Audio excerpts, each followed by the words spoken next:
Hello and very warm welcome to all of you. कैसे हैं आप सब? मैं आपका मेंटर और आप देख रहे हैं लर्न इंग्लिश विदाउट रूल्स का स्पेशल सेशन, जिसमें मैं असेसमेंट टेस्ट के आंसर और डिटेल एक्सप्लेनेशन के साथ आपके सामने उपस्थित होता हूं। आज हम यहाँ पर पिछले दिन जो एक लगातार सीरीज में मैं असेसमेंट टेस्ट लेकर के आ रहा हूँ, उसमें से एक सेंटेंस इम्प्रूवमेंट का आंसर लेकर के उपस्थित हुआ हूँ। देखिए, असेसमेंट टेस्ट में दो तरह के सवाल आजकल मैं लगा रहा हूं, मतलब दो क्वेश्चन पेपर लगता है। एक होता है असेसमेंट टेस्ट जो कि रेगुलर आपके चैनल पर आ रहा है, वो आपके सब्जेक्ट से रिलेटेड, सब्जेक्ट कहने का मतलब है तो वो भी सब्जेक्ट से रिलेटेड, बट जो मैं अभी पढ़ा रहा हूं अभी के समय में, जो मैं डिस्कशन कर रहा हूं, चाहे वो इडियम्स एंड फ्रेजेस हो, रूट वर्ड्स हो, या फिर टाइम एंड टेंस के जो भी ग्रामर के नॉर्म्स या ग्रामर की कुछ बातें लाता हूं, उससे रिलेटेड वो असेसमेंट टेस्ट होता है। और एक है जो प्रीवियस ईयर करके मैंने, मुझे लगता है कि 2 शायद या 3 अपलोड हो चुका है। मैं उसकी संख्या जब 5 हो जाएगी तब हम उसके आंसर के साथ उपस्थित होंगे, और वो प्रत्येक दिन आएगा। हर दिन 15 सवाल का हम वहां पर निदान करेंगे, क्योंकि आगे टारगेट मेरा ये है, मैं यहाँ पर ये ध्यान में रख रहा हूँ कि बहुत सारे ऐसे बच्चे हैं जो आने वाले IBPS clerk, IBPS PO, hopefully SPI और डिफरेंट MB और एक अदर एग्जामिनेशन जहां पर एरर पूछा जाता है, साथ में CGL के बच्चों के लिए भी वो है। और जब मैं बताऊंगा तो पूरे डिटेल एक्सप्लेनेशन के साथ बताऊंगा, तो बहुत सारे रूल और बहुत सारा कंसेप्ट आपको वहां पर क्लियर हो जाएगा। तो उस लिहाजन ये बहुत ज़रूरी है, तो आप उसको बनाते रहिए। और ज़रूरी नहीं है कि मैं जब कराऊंगा तब आप बनाएंगे, धीरे धीरे जैसे आता है एपिसोड के साथ असेसमेंट टेस्ट आया, तो आप एपिसोड देखने के बाद उसे तुरंत या फिर आपको जिस समय कंफर्टेबल लगता है आप उसको बनाइए। आज हम यहाँ पर कुछ, सबसे पहले तो सेंटेंस इंप्रूवमेंट क्या है उसकी बात करेंगे, या सेंटेंस करेक्शन कह लीजिए, उसकी बात करेंगे, और फिर देखेंगे कि क्या आंसर है। तो चलिए नोटबुक और पेन लेकर तैयार हो जाइए। बिना देरी किए हुए देखते हैं कि आज के एपिसोड में जिस असेसमेंट टेस्ट का चुनाव किया गया है उसके सवाल के जवाब क्या है। चलिए देखा।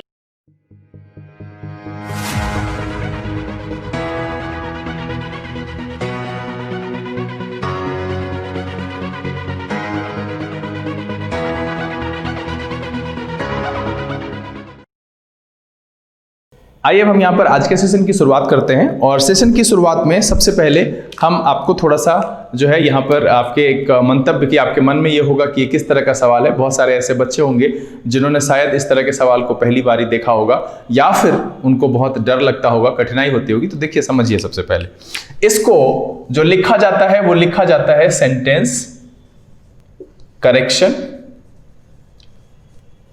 या इंप्रूवमेंट।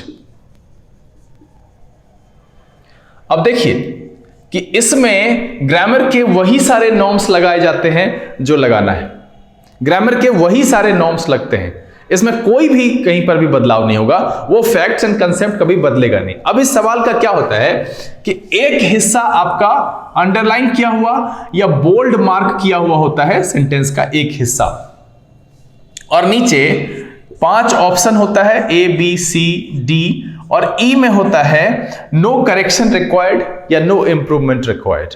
ये आपको दिया हुआ होता है कि अगर जो दिया हुआ है, जो बोल्ड वाला हिस्सा है, अगर वही आपका आंसर है, तो आपको फिर आंसर आपका जो होगा वो 5th होगा, नो करेक्शन या नो इंप्रूवमेंट रिक्वायर्ड। इसमें करना क्या होता है, इसमें और एरर स्पॉटिंग में बहुत ज्यादा सिमिलैरिटी है। एरर स्पॉटिंग में हम क्या करते हैं कि सेंटेंस के टुकड़े दिए हुए होते हैं, उस टुकड़े में हम ये पहचानने की कोशिश करते हैं कि यहां पर क्या गड़बड़ी है, गलती क्या है, ग्रामेटिकल नॉर्म्स कहां पर फिट नहीं बैठ रहा है, और हम उसको बता देते हैं कि ये हिस्सा है। अब वहां पर आपको ये पता हो या ना हो कि गलती का सुधार होकर क्या होगा, मतलब जो वहां गलती है उसको हम क्या करेंगे कि वो सही हो जाएगा, ये पता हो ना हो। एरर स्पॉटिंग में एक होता है कि आपको पता चल गया कि यहां कुछ गड़बड़ी है, तो आप आंसर मार्क कर सकते हैं। बट यहां पर ये जो बोल्ड हिस्सा है, ये पहले से वो आपको कह रहा है कि इस हिस्से में गड़बड़ी है, यहां पर कुछ ना कुछ गलत है, और आपको इसे दिए गए इस 4 option A B C D में से कुछ एक चुनकर सुधारना है। मतलब है कि ये एक स्टेप आगे है, और ये थोड़ा जब आप अनुभवी हो जाते हैं, एरर जब बहुत अच्छे से बनाने लगते हैं और आपको ये समझ में आने लगता है कि किसी भी शब्द को कैसे बदलने से वो सही हुआ, मतलब क्या लगेगा वहां पर अगर ये, तो इसलिए जब एरर बताते हैं तो हम वहां पर ये बता देते हैं कि यहां पर क्या होगा, ताकि इससे आप ये सीखें कि इसको किस चीज में बदला गया और कैसे बदला गया। तो बस इतना सा ही अंतर है। यहां पर हम एक एक करके सवाल पढ़ेंगे, सवाल आपको बगल में दिखाई देगा, और उसके बाद हम एक एक करके आंसर करते जाएंगे। तो चलिए पहला सवाल देखते हैं। पहले सवाल में कह रहा है the possibilities of life and the realisation that it is a short journey. ठीक है, शॉर्ट जर्नी।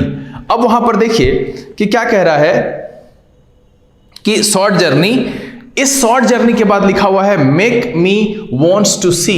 तो सबसे पहले अ शॉर्ट जर्नी है, वहां पर हो जाएगा मेक्स, क्योंकि हम ये जानते हैं कि हम जब भी कभी सिंगुलर सब्जेक्ट का प्रयोग करते हैं कहीं पर, तो हम उसके साथ सिंगुलर वर्ब का इस्तेमाल करते हैं, जैसे कि ही प्लेज, सी गोज, हम इस तरीके से बनाते हैं। तो इसीलिए यहां पर जो है वो क्या हो जाएगा, मिक्स। और जैसे ही मेरा इतना आया तो इसके बाद हम ज्यादा दिमाग नहीं लगाएंगे, हम सबसे पहले ऑप्शन में ये जस्टिफाई कर लेंगे कि क्या मिक्स किस किस ऑप्शन में है। तो ऑप्शन नंबर ए में है, बी में नहीं है, सी में नहीं है, डी में नहीं है।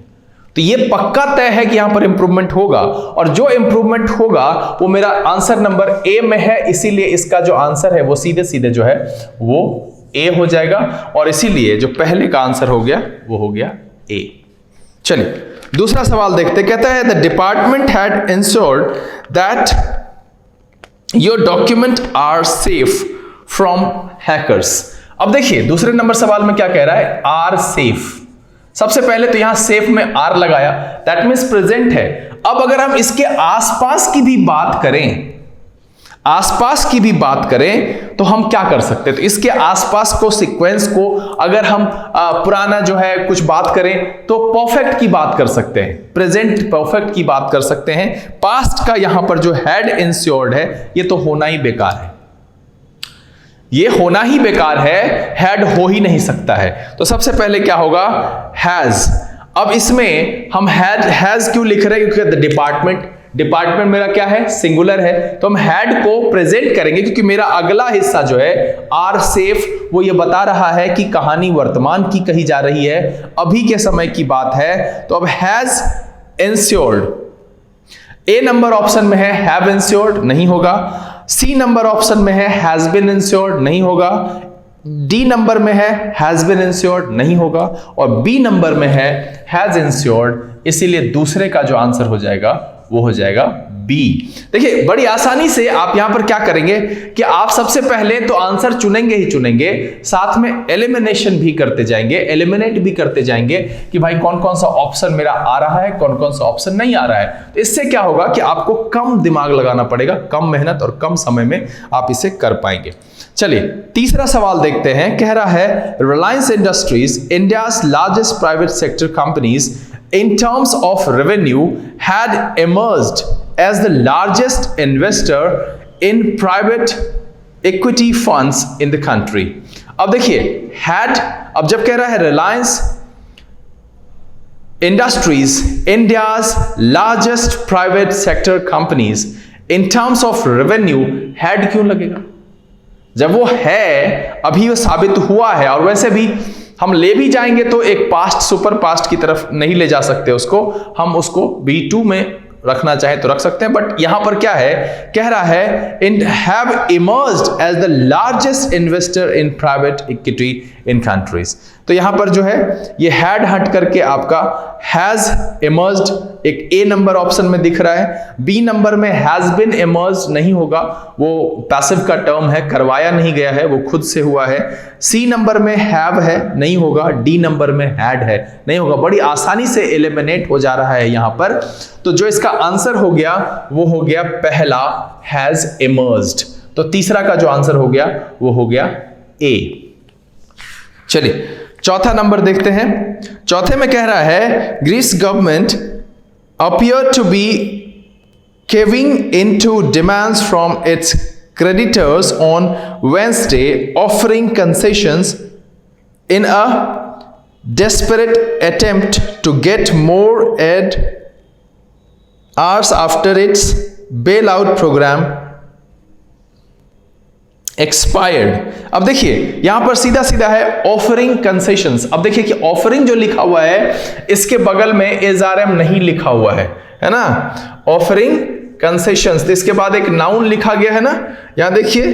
तो यहां सिंपल सा है कि ये प्रेजेंट पार्टिसिपल की तरह इस्तेमाल हो रहा है और इसीलिए ये सही है। बाकी सारे हिस्से ठीक ठीक लग रहे हैं, क्योंकि कह रहा है Greece government appear to be caving into demands, बाकी जो है its creditors on Wednesday offering concessions. अब देखिए जब हम इसके बगल से इजारम हटा देते हैं ना, तब ये इजारम के जो हटाने के साथ ये आपका पार्टिसिपल में चेंज होता है, या फिर हम जेरंड की तरह यूज करते हैं। याद रखिएगा कि जेरंड की तरह यूज करने पर वो अकेला यूज होता है, पार्टिसिपल की तरह यूज करने पर उसके साथ एक नाउन का प्रयोग होता है, और ऐसी परिस्थिति में ये ऑटोमेटिकली कन्वर्टेबल होता है जैसा सिचुएशन है। अगर हम पास्ट के सेंटेंस में इसको इस्तेमाल करते हैं तो इसका सेंस पास्ट की बात करेगा, प्रेजेंट के सेंटेंस में करेंगे तो प्रेजेंट की बात करेगा। जैसे हम कहें कि रनिंग ट्रेन इज डेंजरस, तो यहां पर रनिंग जो है वो प्रेजेंट को दर्शा रहा है कि मतलब प्रेजेंट टाइम में कोई ट्रेन अगर दौड़ रही है तो वो डेंजरस है। और फिर अगर हम कहते हैं रनिंग ट्रेन वॉज डेंजरस, तो पास्ट टाइम की बात करें, train was running and it was dangerous, इस तरह का सेंस वहां पर आता है। तब फिर हम जब इसके बगल से हटा देते हैं ना हेल्पिंग, तो ये सब में जैसा आगे पीछे का सेंटेंस होगा उसके हिसाब से ये सेंस देने में कंफर्टेबल होता है। चलिए पांचवा देखा जाए, कह रहा है Once the news slowly began to sink। अब देखिए begin लगा हुआ है ना, begin का मतलब क्या है, begin यानी V2 है ये, इसका मतलब ये past है। चलिए हम आगे देखते हैं, I become, बिल्कुल नहीं होगा, I became, या क्या हो जाएगा, become कभी होगा नहीं क्योंकि इससे पहले V2 का इस्तेमाल हुआ है। अब हम देखते हैं really confident, तो रियली कॉन्फिडेंट ऑफ हैंडलिंग, तो रियली एडवर्ब की तरह इस्तेमाल हुआ है, तो कोई दिक्कत नहीं, आप वहां पे रख सकते हैं। तो बिकेम लगा हुआ हम देखेंगे कहां है। मी बिकेम बी नंबर में नहीं होगा, ए नंबर में है आई बिकेम कॉन्फिडेंट, बट यहां पर रियली को ये हटा दिया है। क्यों हटाए भाई, है वो सही मीनिंग दे रहा है, सार्थक तो हम अनावश्यक क्यों हटाएंगे। आई बिकम्स गलत हो गया फिर यहां पर, क्योंकि आई के साथ तो लगेगा नहीं। डी नंबर जो है वो इसका परफेक्ट आंसर है, और इसीलिए जो 5th नंबर का आंसर हो जाएगा वो हो जाएगा डी। चलिए अगला देखा जाए, जो 6ठा नंबर सवाल है उसमें कह रहा है कि the first ever renewal of clearances of foreign funding to NGOs has been delayed. अब यहां पर देखिए एनजीओज, अब ये प्लूरल है, तो सबसे पहले हैज तो होना नहीं चाहिए, क्योंकि हम हैव का प्रयोग प्लूरल वर्ब के साथ करते हैं, प्लूरल सब्जेक्ट के साथ करते हैं, और या नहीं तो मॉडल के साथ विल हैव करते हैं, है ना, मॉडल के साथ जब लगाते हैं तब लगाते हैं। तो यहां पर सबसे पहले जो है हैज नहीं होना चाहिए, हैव, और बिन डिलेड तो वैसे ही रह जाएगा। तो बी नंबर ऑप्शन खत्म हो गया, सी नंबर ऑप्शन खत्म हो गया, डी नंबर ऑप्शन खत्म हो गया। आपका जो आंसर है वो आपका हो गया ए नंबर, वो क्या हो गया, हैव बीन डिलेड। यहां पर आप इसको आसानी से समझ गए होंगे। चलिए 7वां सवाल देखते हैं, कह रहा है कि अ हाईली पोलराइजिंग सब्जेक्ट। अब देखिए फिर यहां पर वही है, पोलराइजिंग, यहां पर आईएनजी है बट इसके पहले इज़ारम नहीं है, और आगे एक नाउन है सब्जेक्ट, दैट मीन्स ये प्रेजेंट पार्टिसिपल की तरह इस्तेमाल हुआ है। आपको यहां से आप सीख जाएंगे, इसलिए कहते हैं न्यूज़पेपर रीडिंग इस कंटेक्स्ट में बहुत जरूरी है। जब आप पढ़ते हैं, शब्द को समझते हैं, तब आपको आसानी होने लगती है। कह रहा है madrasa modernisation has its fair share. अब देखिए हैज इट्स, ओब्वियसली मदरसा है, सिंगुलर है, मॉडर्नाइजेशन नॉर्मली नाउन की तरह इस्तेमाल हुआ वहां पर।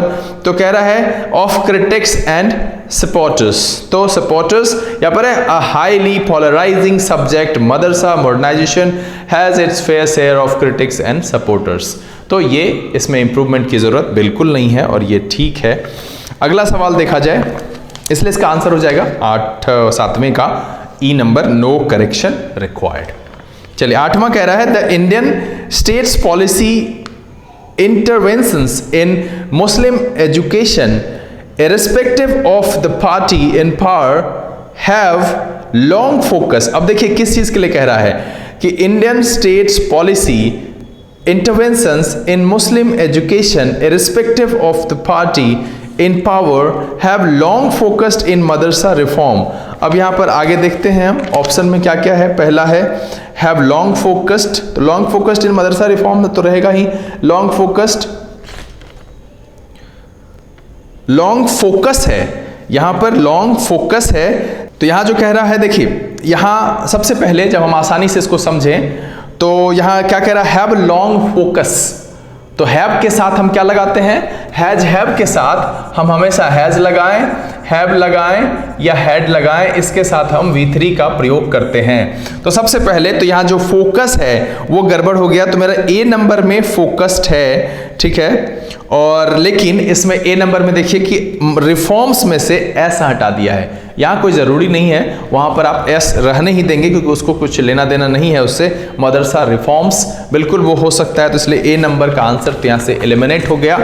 B में कह रहा है have long focused in Madrasa reforms, और जो है इनका प्रयोग जो है फोकस के साथ ऑन का होता है। यहाँ पर एक विशेष जानकारी है, बहुत सारे बच्चों को जहन में नहीं होगा, तो यहाँ पर फिर B नंबर भी आपका खत्म हो गया। C नंबर में कह रहा है have long focus, same focus रखा है बट इनको ऑन किया है, तो ऑन ठीक है बट फोकस का फोकस्ड होना चाहिए, और वो जो ऑप्शन है वो D नंबर में है, इसीलिए आपका जो 8 नंबर का आंसर हो जाएगा वो हो जाएगा D। यहाँ पर दो गड़बड़ी थी, इन की जगह पर ऑन, फोकस ऑन, और हैज हैव की वजह से फोकस्ड का प्रयोग हुआ, इसीलिए 8 का जो आंसर हो गया वो D हो गया। अब देखिए 9 नंबर देखते हैं, कह रहा है the assumption that we could see. तो सबसे पहले क्या है कि यहाँ पर कुड पास्ट की तरह है, अगर सेंटेंस के अगले हिस्से में कहीं पर पास्ट की चर्चा हुई है तब हम उसको जो है पास्ट कुड रहने देंगे, और अगर नहीं हुई है तब हम उसे क्या करेंगे, बदल लेंगे। तो क्या कह रहा है कि देखिए we could see our culture social, अब यहाँ पर देखिए कल्चर नहीं कल्चरल, क्योंकि आगे जो है नीड्स, जरूरतें, एक नाउन जो है वो इस्तेमाल हुआ है, political needs, cultural needs, social needs, तो यहाँ पर जो है वो कल्चरल होना चाहिए। पहली गलती तो वहीं पर दिख गई, कल्चरल होना चाहिए, सुधार होगा इसमें। और मैंने दूसरा सुधार क्या कहा कि अगर आगे प्रेजेंट है तब हम कुड को चेंज करेंगे। कह रहा है in the same light is wrong, is wrong present है, तो जैसे ही इज लाया तो इसका मतलब ये कुड क्या हो जाएगा, कैन में बदलना पड़ेगा मुझे। तो दो जगह पर यहां गड़बड़ी सुधारनी होगी, एक कुड को कैन करना होगा और जो कल्चर है उसे कल्चरल में चेंज करना होगा।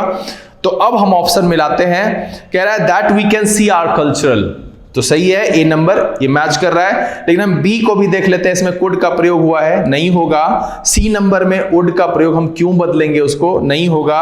और डी नंबर में भी कुड का प्रयोग है, नहीं होगा। एक सिर्फ अकेला पहला नंबर यानी कि ऑप्शन नंबर ए है जिसमें कैन का भी प्रयोग है और कल्चर की जगह पर कल्चरल का भी प्रयोग है, एंड दैट्स व्हाई ये आंसर सही है। चलिए, तो इसका जो आंसर हो गया 9th का वो हो गया ए। चलिए 10 देखते हैं। The formulation of the question makes it clears, ठीक है, मेक्स इट क्लियर होना तो ये चाहिए, makes it clear that the issues are, ठीक है। अब यहां पर है that the issues are, that the issue is, ये होना चाहिए। तो यहां सीधा सीधा मेरा दिख गया। तो सबसे पहले it clear that is the issue of, A number में उठ पटांग है, गड़बड़ है। बी नंबर कह रहा है it clear that the issues are, नहीं होगा, मैंने पहले कहा issue is, the issue is, ठीक। The formulation of the question makes it clear that the issue is, एक ही चीज की बात वहां पर मुद्दे की है। तो डी नंबर में कह रहा है it clear that the issue is, इसीलिए जो 10th का आंसर हो जाएगा वो भी हो जाएगा आपका डी। तो 10th का आंसर क्या हो गया, डी। चलिए 11 देखते हैं। कह रहा है ट्वीटिंग मेड एनी सेंस। अब यहां पर सबसे पहले मेड लगा हुआ है ना, तो हम लिख लेते हैं, आगे देखेंगे V2 है। अब है बट इट ऑलवेज रिमेन्स, अब सबसे पहले आगे है रिमेन्स, और ये ट्विटर का नेचर बता रहा है, स्टैटिक नेचर, ठीक है। तो आगे रिमेन्स है उसके हिसाब से भी देखेंगे, और नहीं तो ट्वीटिंग का ये नेचर बता रहा है, tweeting makes any sense, tweeting makes any sense, but it always remains at the level of pessimal opinion, है ना। तो यहां पर जो है ट्वीटिंग मेक्स सम सेंस, हम क्यों बदलें एनी को सम में, है ना, जो है मेरा वही रहेगा, तो ए नंबर मेरा एलिमिनेट हो गया। मेक्स एनी ऑफ सेंस, हम फिर क्यों वहां पर एक्स्ट्रा लगाए, वो भी खत्म हो गया। C number tweeting makes some sense of, फिर वो गड़बड़ हो गया। ऐसे नहीं करना है, आपको ये ध्यान में रखना है कि सेंटेंस इंप्रूवमेंट में या सेंटेंस करेक्शन में एप्रोप्रिएट जो होगा, एडिशनल ना जरूरत पड़े जोड़ने की तो नहीं जोड़ना है। तो इसमें जो सबसे परफेक्ट आंसर है वो बी है कि tweeting makes some sense but it always, आगे सब सही हो जाएगा। तो 11th का जो हो गया वो हो गया बी। चलिए 12th देखें। The governments emphasis on Twitter style conversations indicates, अब देखिए गवर्नमेंट एम्फेसिस ऑन प्रेपोजिशन से पहले है। जब दो सब्जेक्ट प्रेपोजिशन से जुड़ा हुआ होता है तो पहला सब्जेक्ट मेरा ओरिजिनल सब्जेक्ट होता है और उसी के हिसाब से हम सेंटेंस में वर्ब अप्लाई करते हैं। कन्वर्सेशन जो है, कन्वर्सेशंस, तो उसके हिसाब से आप इंडिकेट नहीं समझ लीजिएगा। गवर्नमेंट्स एम्फेसिस ये मेरा ओरिजिनल सब्जेक्ट है एंड दैट्स व्हाई इंडिकेट्स। तो यहां पर जो है देखते हैं कि ये कैसा है, सही है। इंडिकेट्स तक तो ठीक है। Refusal to engage in any sustained discussion, जी हाँ ये बिल्कुल सही है। हर जगह पर परफेक्ट शब्द का और ग्रामेटिकल पैटर्न का इस्तेमाल हुआ है, इसीलिए जो 12th का आंसर हो जाएगा वो हो जाएगा नो करेक्शन रिक्वायर्ड। चलिए 13th देखते हैं। कह रहा है several of our projects have delayed because of, अरे यार यहां तो बिकॉज के बाद ऑफ होना चाहिए, बिकॉज ऑफ द इक्विपमेंट। अब देखिए कहीं पर है, बिल्कुल एक ही ऑप्शन है मेरे पास। ऑब्वियसली हैव यहां होगा नहीं क्योंकि आगे वॉज लगा हुआ है। ऑर्डर्ड वॉज डिलीवर्ड है ना, तो इसीलिए इसमें क्या करेंगे, सीधा सीधा delayed because of, and that's why जो 13th का आंसर हो गया वो हो गया आपका बी। चलिए 14th देखते हैं। कह रहा है the winter session of parliament was being. अब फिर से यहां पर क्या है, वॉज बीइंग है ना, वॉज बीइंग। विंटर सेशन की बात कर रहा है, वॉज है, बीइंग है, चलेगा, ये पैसिव फॉर्म में है और वेस्टेड पास्ट पार्टिसिपल भी लगा हुआ है, that's okay, pattern is correct. अब हमको ये देखना है कि क्या सेंटेंस के आगे आने वाले हिस्से के हिसाब से मेरा वॉज परफेक्ट है या नहीं है। तो यहां पर क्या कह रहा है, wasted as session after session is adjourn. जब इज एडजर्न है तो यहां पर वॉज होने की बात ही नहीं होगी, वहां पर भी होगा इज। सिंपल है, प्रेजेंट में ही रखेंगे। तो ए नंबर में ऑप्शन में इज है मेरा, तो वहां पर होगा ए नंबर आंसर मेरा। बी नहीं होगा, सी नहीं होगा और डी इसलिए नहीं होगा क्योंकि वेस्टेड के बाद टू लगा दिया है, वो अनावश्यक प्रयोग है वहां पर। तो 14th का जो आंसर हो गया वो हो गया ए। चलिए 15th का आंसर देखा जाए। To understand this dramatic turn around one needs, one singular है और उसके साथ हो जाएगा needs to look at. Look के साथ एट प्रपोजिशन का इस्तेमाल होता है, हमेशा से ध्यान रखिएगा। जब भी कहीं पर कोई दिशा देकर कोई काम करते हैं, जैसे ग्लिम्स एट, ग्लांस एट ऐसा, और लुक एट, तो यहां पर एट का प्रयोग होगा। इसलिए जो पहला ऑप्शन है one needs to looking at गलत हो गया, बी है लुक इन गलत हो गया, सी नंबर में है लुक एट और वन नीड्स, ये मेरा परफेक्ट है। डी भी देख लेते हैं, one needs to look on नहीं होगा, और इसीलिए जो 15th का आंसर हो जाएगा वो हो जाएगा सी। उम्मीद करता हूं कि अभी जितने भी यहां पर मैंने एक्सप्लेनेशन देकर आपको समझाए ये बहुत अच्छे से समझ में आ गया होगा। एक बार फिर से आंसर देख लेते हैं। पहला का ए, दूसरा का बी, तीसरा का ए, चौथा का ई, पांचवा का डी, छठा का ए, सातवां का ई, आठवां का डी, नौवां का ए, 10वां का डी, 11वां का बी, 12वें का ई, 13वें का बी, 14वें का ए और 15वें का सी। आप सबके लगभग सभी आंसर सही हुए होंगे जिनका जो है अंक कम रहा है उनको परेशान होने की ज़रूरत नहीं है। फिर जब ऐसा दूसरा सेशन आएगा आप वहाँ पे ट्राई करना।